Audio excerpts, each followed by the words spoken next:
할렐루야. 우리 옆에 분들에게 이렇게 인사할까요? 은혜가 있기를 원합니다. 아주 미소를 띠면서 최대한 아름다운 미소로 옆에 분에게 인사합시다. 은혜가 있기를 원합니다. 아멘. 아멘. 할렐루야.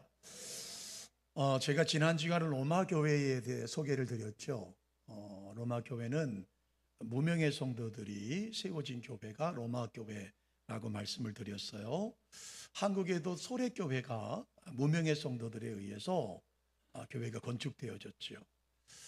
정식 선교사님들이었던 아펜젤라 선교사님이나 언더우드 선교사님이 이 땅에 오기 2년 전에 소래교회가 세워졌듯이 정식으로 사도들이 복음을 전하기 전에 로마 교회도 세워졌습니다. 정확히 누가 세웠는지는 알 수 없지만 우리가 말씀을 통해서 보면 예루살렘 성지 순례를 왔던 성도들이 베드로 사도의 설교를 듣고 은혜를 받아서 다시 돌아가서 교회를 세운 교회가 바로 로마 교회였다라고 말씀을 드렸어요.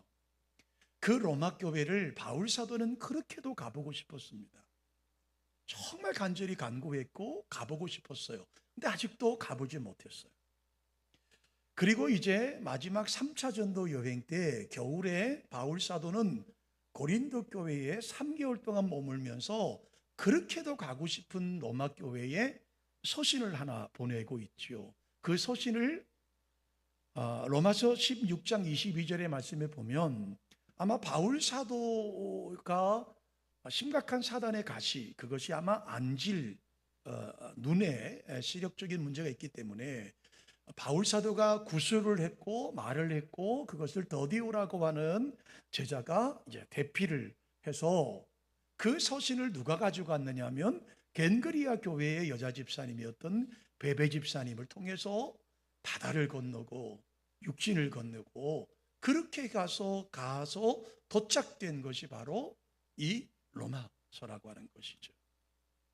자, 그런데 오늘 저는 여러분에게 그 로마서를 우리에게 소개하기 전에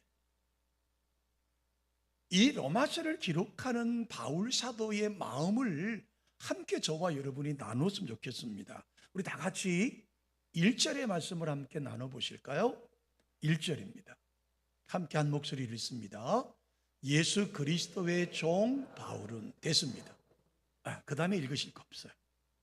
자, 바울 사도가 그토록 가기를 원했던 한 번도 가보지 못한 그 로마 교회에 편지를 보내면서 자기를 뭐라고 소개하느냐 하면 이렇게 소개합니다. 예수 그리스도의 종 바울이라고 소개해요. 예수 그리스도의 종 바울은 사도로 부르심을 받아 하나님의 복음을 위하여 택정함을 입었다라고 말하면서 그 로마 교회를 가리켜서 로마 교회 편지를 보내면서 자기를 소개하는데 종이라는 단어를 먼저 써요.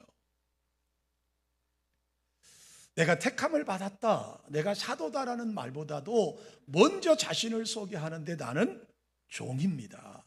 나는 예수 그리스도의 종입니다. 여러분, 종이라는 말을 다른 말로 말하면 나는 예수 그리스도의 노예입니다. 이게 헬라어로 둘로스라는 말이거든요. 나는 노예입니다. 나는 종입니다. 라고 소개하고 있습니다. 여러분, 당시에 이 편지를 받는 로마 교인들 입장에서는 종이라고 하는 단어를 쉽게 받아들일 수 있는 단어가 아니에요. 왜냐하면 당시 로마 인구의 절반에 해당되는 약 6천만 명 정도가 노예 신분이었습니다. 그 당시의 노예는 자기권이 없습니다. 자기 방어권이 없어요. 사람이 아니라 생산수단, 오늘날로 말하면 회사의 기계에 불과한 것이 그 당시의 노예의 신분을 가지고 있었던 것이죠. 노예는 당나귀나 노새와 같은 그런 취급을 받는 사람들이 노예였습니다. 자, 노예들은요, 반나체, 상의를 벗겨진 채로 시장에 끌려 나와서 파는 물건입니다. 그저 도구에 지나지 않다는 말이죠.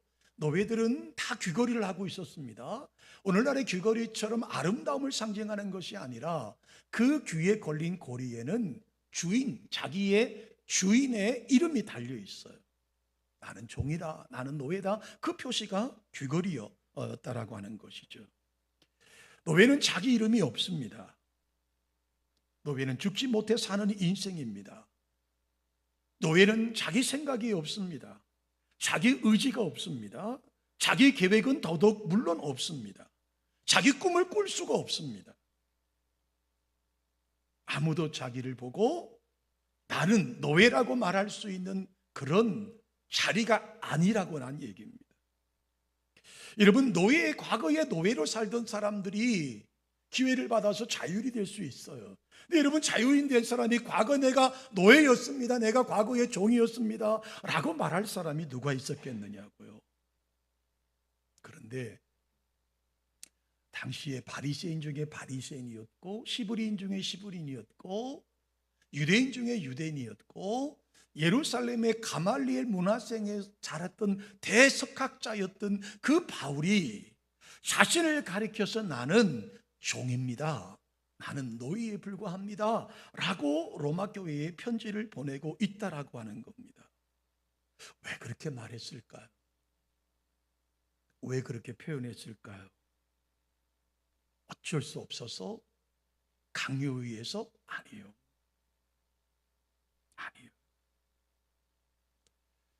바울 사도는 처음에 어떤 사람이었습니까?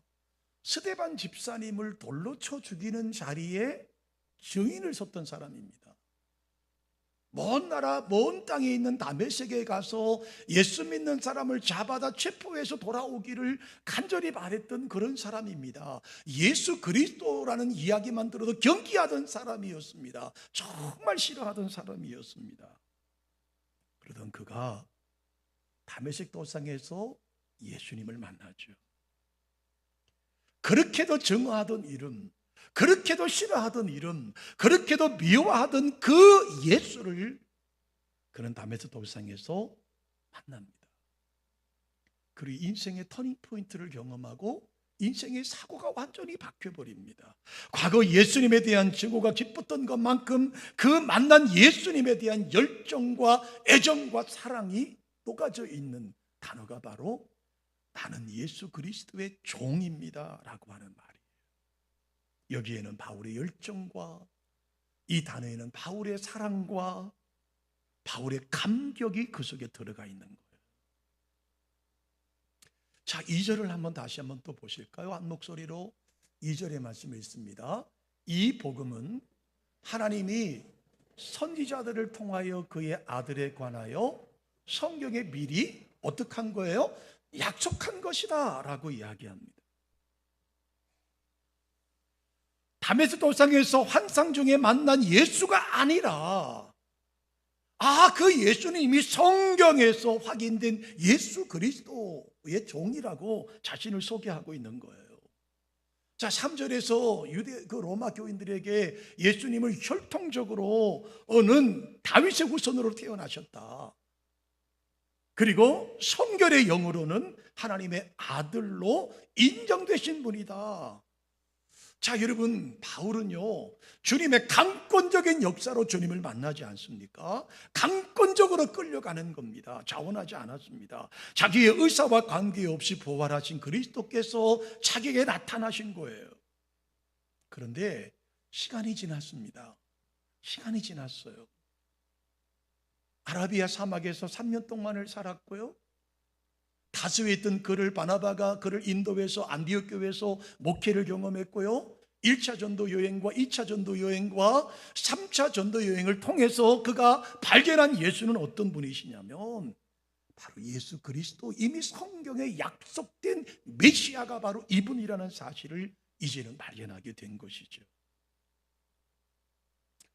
갈라디아서 1장 17절에 보면 바울 사도가 다메섹에서 회심을 하고 다메섹에서 눈을 뜨게 되고 아라비아 사막으로 나갑니다. 갈 때 여러분 그는 모세 오경인 율법과 구약 성경을 가지고 나갔을 겁니다. 3년 동안 은둔 생활을 하면서 철저하게 성경을 연구했을 거예요. 왜요? 그는 석학자니까요. 과연 내가 만났던 그 예수, 그 다메섹 동영상에서 만났던, 내가 만났던 과연 그분과 성경은 어떤 관계인지, 내가 만난 그 예수와 성경이 어떻게 말씀하시는지를 그는 모세의 율법과 선지서를 통해서 그 예수가 도대체 어떤 분이냐라는 사실을 그는 연구했을 겁니다. 그 메시아가 구약 성경에 그토록 말씀하시던 그분이 과연 그 메시아가 맞는지, 내가 보았던 그 예수가 정말 그 메시아가 맞는지, 그리스도가 맞는지 그는 끊임없이 연구하고 노력했을 겁니다. 바울은 창세기부터 읽기 시작해서 구약 성경 전체를 뒤적이면서 메시아에 관해 말하고 있는 모든 부분들을 연구했을 거예요. 그리고 드디어 결론이 나왔겠죠. 다메섹 동영상에서 만났던 그 예수가, 내가 과거에 유대인으로서 열심을 해서 그 예수 그리스도를 믿는 자들을 죽이려고 했던 그 예수가 바로 구약 선지자들이 그렇게도 말씀하시는 메시아시구나.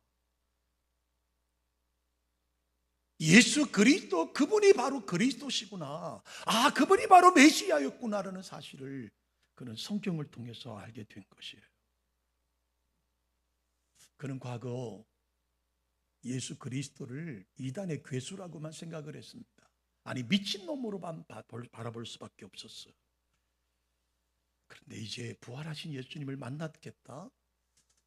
성경을, 구약 성경을 통해서 알게 된 예수 그리스도, 그분이 바로 겉으로 구약 성경에서 말씀하시는 다시 오실 메시아가 바로 그분이라는 사실을 알게 된 것이죠. 그래서 부활하신 예수를 만났고, 그 예수님이 하나님의 아들이실 뿐만 아니라 그분이 바로 하나님이셨구나라는 사실을 지금 고백하고 있는 거예요.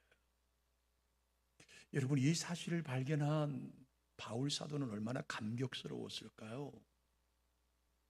다메섹에서 주님을 만나기 전까지 예수가 자기를 위해 죽고 나를 위해 다시 살아나셨다라는 것은 꿈에도 생각하지 못했습니다. 그 예수는 내가 그 예수를 믿는 사람을 잡아들이는 것이 하나님 앞에 옳은 것이라고 생각을 했습니다. 웬 미친놈이 자기를 메시아라고 자칭한다고 생각을 했습니다. 그런데 그가 예수를 만나보고, 그가 다메섹 도상에서 예수님을 만나보고 아라비아 사막에 나가서 3년 동안 말씀을 연구하다 보니 아니었구나, 그분이 메시아셨구나, 그분이 구약 성경에 그렇게도 말씀하실 오실 메시아가 바로 그분이셨구나 라는 사실을 그는 발견하게 된 것이죠. 그렇게도 예수님을 증오하고, 그렇게도 예수 믿는 사람들을 향해 침을 뱉고 돌멩이질을 하던 그 자기를 부르셔서 나를 만나주시고, 나를 사도로 부르시고, 나를 이방인의 사도로 부르셔서 복음을 전할 수 있게 해주신 그 은혜, 생각해보니 너무너무 감사하게 된 것이죠. 그래서 그런 로마교회 성도들에게 이렇게 고백하는 거예요. 여러분, 나는 예수 그리스도의 노예로 살기로 작정한 사람입니다. 나는 예수 그리스도의 종으로 살기로 나는 자진해서 100번 수만 번이라고 다짐하고 있는 거예요. 그래서 그는 나는 예수 그리스도의 종입니다라고 선포할 수 있는 거예요. 이 가야 하는 길이, 여러분, 이제까지 오는 길이 얼마나 험악했습니까? 가는 곳마다 환영받지 못했습니다. 이방인들의 핍박은 이루 말할 수 없었죠. 더더구나 같은 민족인 유대인들의 핍박은 상상을 초월했습니다. 1차 전도 여행 루스드라에서는 돌에 맞아서 죽은 줄 알고 시체를 갖다 버렸습니다. 근데 다시 살아났죠. 배고픔과 옥외갇힘과 수많은 고통들이 그를 따랐습니다. 매를 맞고 감옥에 가고 모욕과 멸시를 당했습니다. 그런데 그렇게 당한 그 바울은 그 나의 주인 되시는 예수님을 지금 모나마교회 성도들에게 선포하면서 나는 여러분 매도 맞아봤고 감옥에 갇혀보기도 하고 무시를 당해보기도 하고 멸시를 당해보기도 하고 수많은 모욕과 멸시를 다 당했지만 그럼에도 불구하고 나는 내 주인 되신 예수 그리스도의 종입니다 라고 이야기하고 있는 거예요. 사도 바울이 하나님이 두려워서 이 고백을 할까요? 무서워서 이 고백을 할까요? 아니에요. 반대예요. 내가 만난 예수님은 너무 좋은 거예요. 내가 만난 나의 주인은 뼈가 사무치도록 좋은 거예요. 그래서 그 주인을 위해서 내가 목숨까지도 버리는 것이 아깝지 않은 거예요. 내가 옥살이를 하고 내가 배를 맞고 돌에 맞고 무시를 당하고 멸시를 당해도 내가 주인으로 삼은 그 예수가 너무너무 좋은 거예요.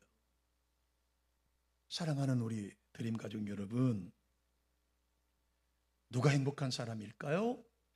내가 목숨을 내놓고 주인으로 삼을 수 있는 분을 만난 사람인 줄로 믿습니다. 이 사람이 행복한 사람인 거예요.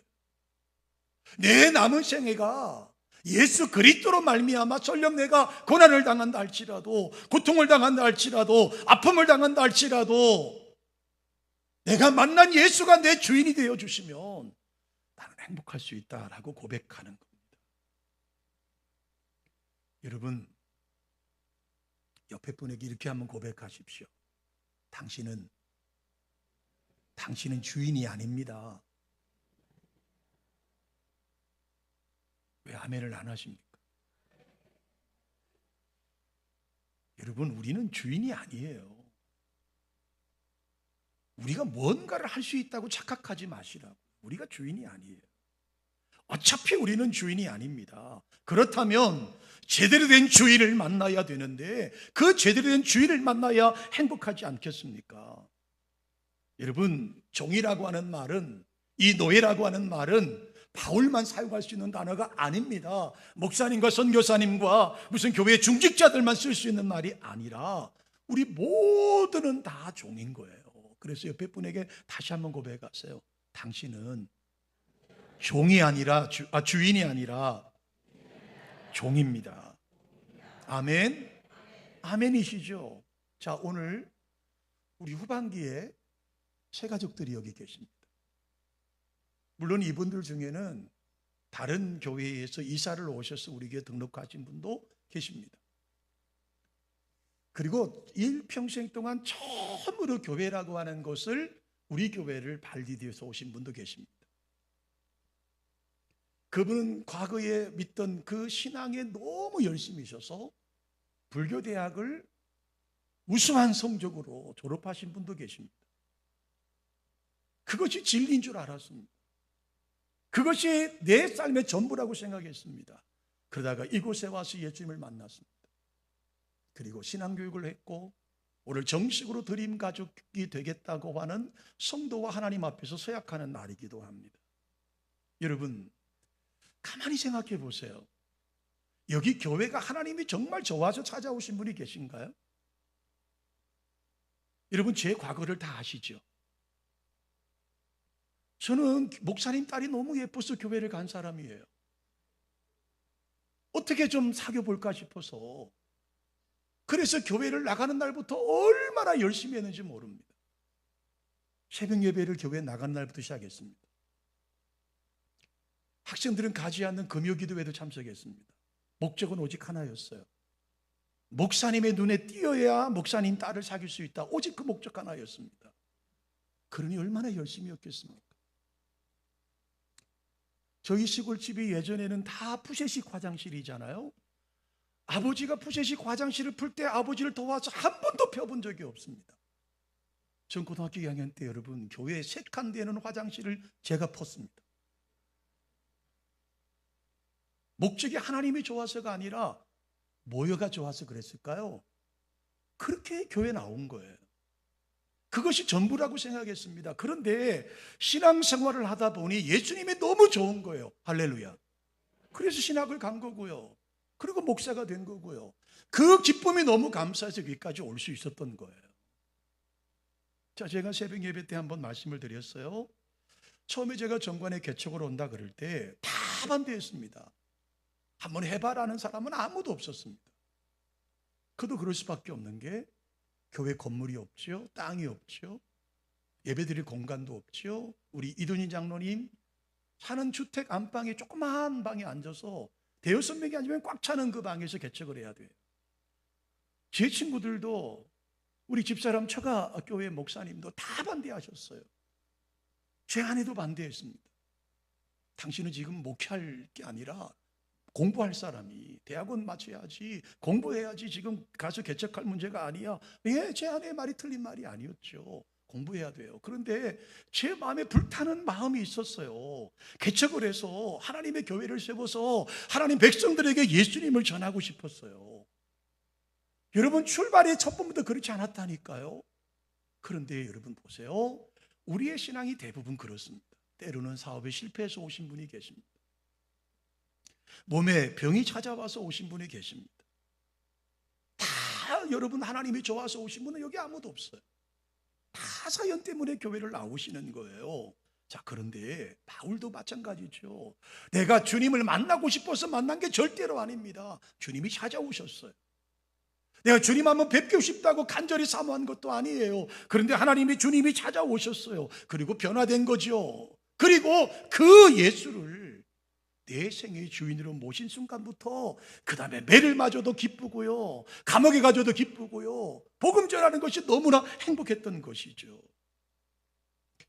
여러분, 이 감동이 저와 여러분에게 있어지기를 주님의 이름으로 축원합니다. 바울에게 일어났던 변화, 저에게 일어났던 변화가 오늘 새가족분들에게 이루어지기를 주님의 이름으로 축원합니다. 어떨 겨울에 교회를 왔어요. 누군가의 강권에 의해서 어쩔 수 없이 끌려왔어요. 어떤 분은 어머니의 손에 끌려온 분도 있어요. 어떤 분은 할 수 없이 따라 나온 분도 계십니다. 아내의 강권적인 역사에 따라 나온 분도 계셔요. 자, 우리가 어떤 모습으로 교회를 왔다 할지라도 성경 공부를 통해, 예배를 통해 예수님이 나의 주인이시라는 사실을 고백한 사람은 이제 감격과 행복과 기쁨이 넘칠 수밖에 없는 것이죠. 그래서 그들은 말하는 거예요. 나도 예수 그리스도의 종이라고 고백할 수 있는 거예요.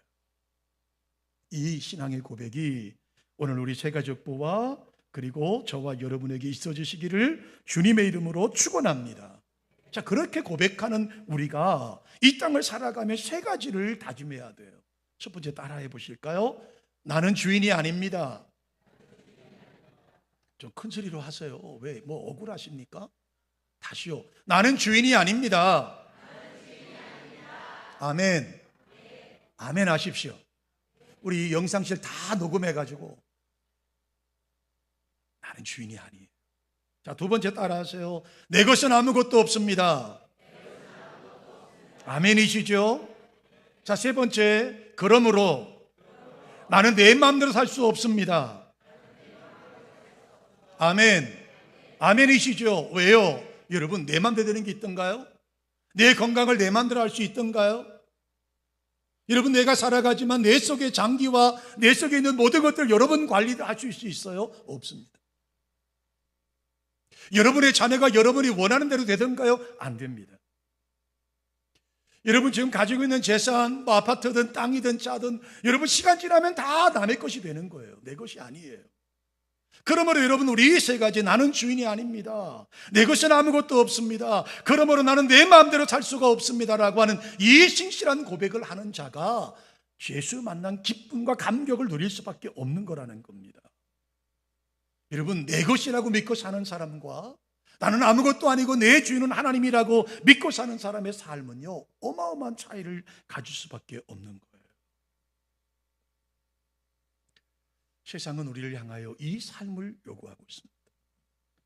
세상은 우리 교회를 향하여 그리스도인들에게 이 삶을 요구하고 있습니다. 그런데 우리는 이것을 잃어버리고 말았습니다. 그래서 많은 교회가 끝없는 전쟁과 싸움과 부패와 여러 가지 불편함이 끝없이 많은 거예요. 왜요? 내가 종이 아니니까요. 내 것이 아니라 주님의 것임에도 불구하고 교회가 마치 개척한 목사 것이 되고 헌금한 성도들 몇 명의 것이 돼버리는 상황들이 도래해버리기 때문이에요. 사랑하는 성도 여러분, 오늘 현대를 살아가는 그리스도인들에게 잃어버린 것이 있습니다. 그게 뭔지 아십니까? 감격을 잃어버렸습니다.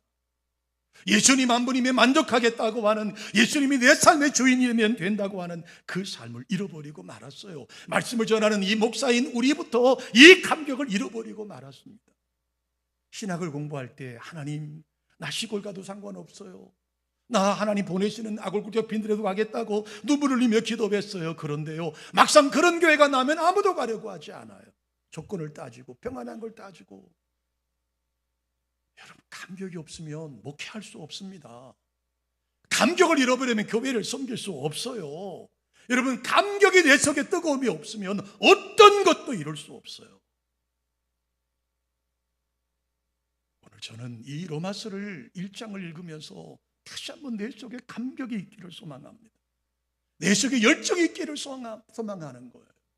다른 사람 누가 뭐라 하든 내가 목사로 부름받은 것, 내를 하나님께서 주의 종으로 삼으시고 교회를 섬길 수 있게 해주신 그 하나님의 은혜가 너무너무 감사해서 이 자리가 행복한 거예요. 저는 여러분도 저와 같이 변화되는 은혜가 우리 가운데 있기를 주님의 이름으로 축원합니다. 말씀을 정리할까요? 우리는 과연 그리스도의 종으로 사시나요? 여러분, 종으로서 버리는 삶을 얼마큼 살고 계십니까? 얼마나 연습하고 있다고 생각하십니까? 여러분, 좋은 종이 되려면 내가 모시는 주인이 어떤 분이신지를 절실하게 깨달으셔야 합니다. 그래야 가슴에 감격이 있죠. 가슴에 뜨거워지죠. 좋은 주인에게서 받는 감격이 있어야 그 주인을 위해서 내 것을 버릴 수 있고 포기할 수 있는 것이죠. 우리가 그리스도를 위해서 포기하지 못하는 것은 그리스도가 얼마나 좋은 분인지를 아직도 제대로 알지 못하고 있는 것이죠. 특별히 우리 드림교회에 등록하셔서 오늘 새가족부 수련하시는 우리 귀한 성도 여러분, 이 교회에서 저를 통해서, 우리 교역자들을 통해서, 이 예배를 통해서 여러분 가슴 속에 감격이 풍성하시기를 주님의 이름으로 축원합니다. 하나님께서 정하신 날 우리를 부르시면 우리는 가지고 있던 거 다 내려놓아야 합니다. 아무리 좋은 주택에 사셔도, 아무리 넓은 대지를 갖고 계셔도, 아무리 많은 옛 적금을 통장에 내놓으셔도 하나님이 홍 목사 그만하면 됐어 라고 하면 우리는 다 두고 가야 합니다. 내 것이 될 수 없죠. 그래서 우리는 늘 종으로서의 삶을 사셔야 되는 것이죠. 그러면 이렇게 말하죠. 목사님, 너무 답답하게 인생을 살 수밖에 없지 않습니까? 아니요. 저는 여러분에게 강력하게 말씀드릴 수 있어요. 여러분이 진정한 주님의 종이 되고 주님을 나의 주인으로 영접하면 여러분, 세상에 견줄 수 없는 기쁨과 행복이 우리 속에 있어요. 세상에 줄 수 없어요. 그것은 하나님만이 주실 수 있는 기쁨이 우리에게 부어주시는 분인 줄로 믿습니다. 그분이 주시는 자유함이 우리에게 있어요. 그분이 주시는 참된 평안이 우리에게 있다고요. 그러므로 여러분, 바울 사도가 그것을 발견한 거예요. 그 주인 되시는 예수님을 내 중심의 주인으로 모셨더니 억울한 것도 없고 속상한 것도 없고 감옥에 갇혀도 감사하고, 그래서 신라와 함께 빌립보 감옥에 갇혔을 때 두들겨 맞아서 말입니다. 억울하게 저 지하 감옥에 갇혔는데 그들은 찬양을 하고 있어요. 할렐루야를 찬양하고 있다고요. 왜 그런 줄 아세요? 그들 심령에 주인이 계시기 때문입니다. 저는 우리가 이 감격을 회복되는 은혜가 있기를 주님의 이름으로 축원합니다. 여러분이 교회에 오셔서 참된 평안과 안식을 누리는 우리가 되셔서, 우리는 어디에 가서 나는 예수 그리스도의 종입니다, 나는 예수 그리스도의 노예입니다, 나는 예수 그리스도의 둘로씁니다라고 자신 있게 고백하는 저와 여러분 되시기를 주님의 이름으로 축원합니다. 고마우신 하나님, 종의 삶을 살게 하시고